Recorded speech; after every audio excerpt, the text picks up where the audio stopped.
It's time now, though, for Media Watch. And for that, we welcome Emma James to the studio. And let's pick up on that story, Emma, what's happening in Hong Kong. Protesters once again out on the streets and very much converged on the headquarters of the police.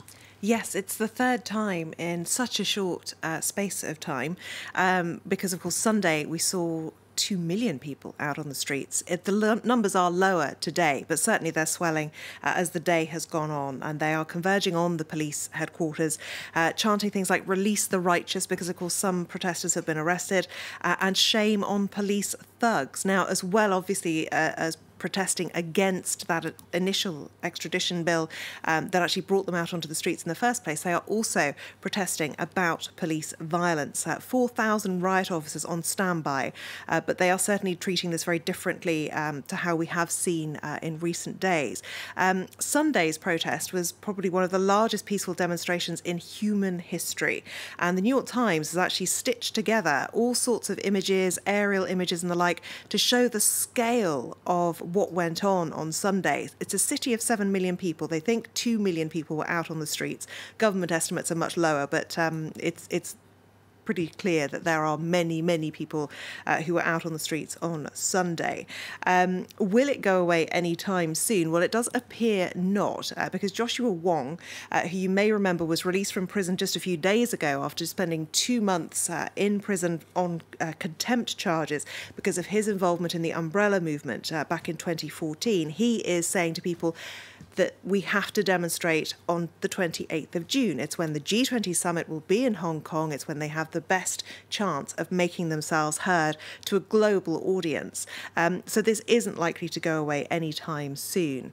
As I said, it has been peaceful in terms of the police actions today. The only slight bit of violence is a bit of egg throwing done by some of the protesters onto the walls of those police headquarters.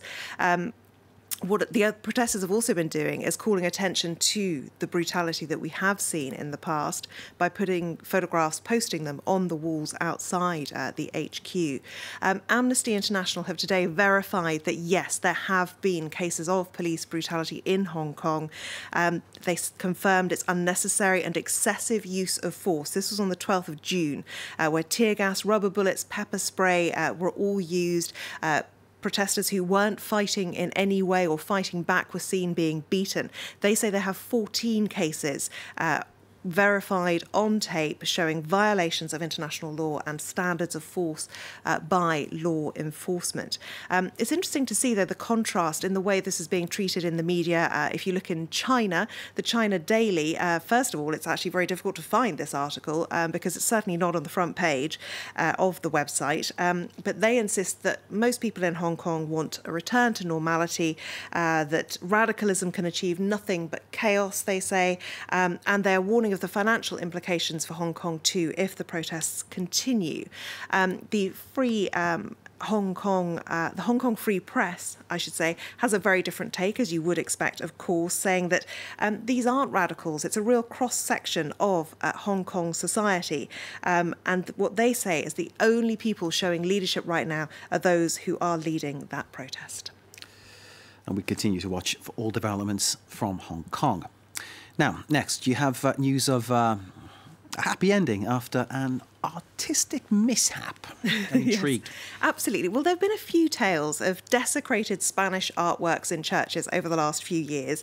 It's not vandalism. It's well-intentioned but very poorly executed restoration work. Now, this was the 16th century statue of St. George slaying the dragon, how he looked on the right-hand side after he had been restored, in inverted commas, by an art teacher, probably not the person best qualified to do the job.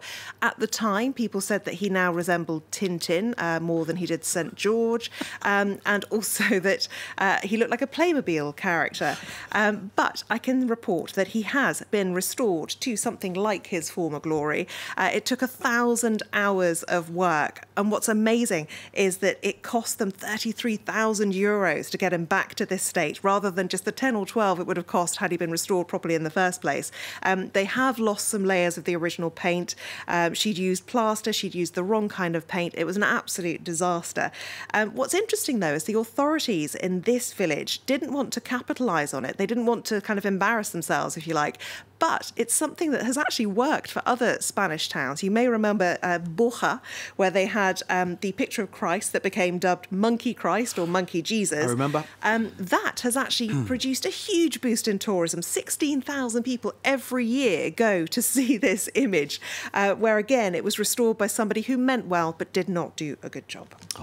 Well, nice to see that at least in one case it's turned out for the better, though rather more expensive, it seems. Eh? Indeed. Emma James of Media Watch, thank you very much indeed. Pleasure to see you.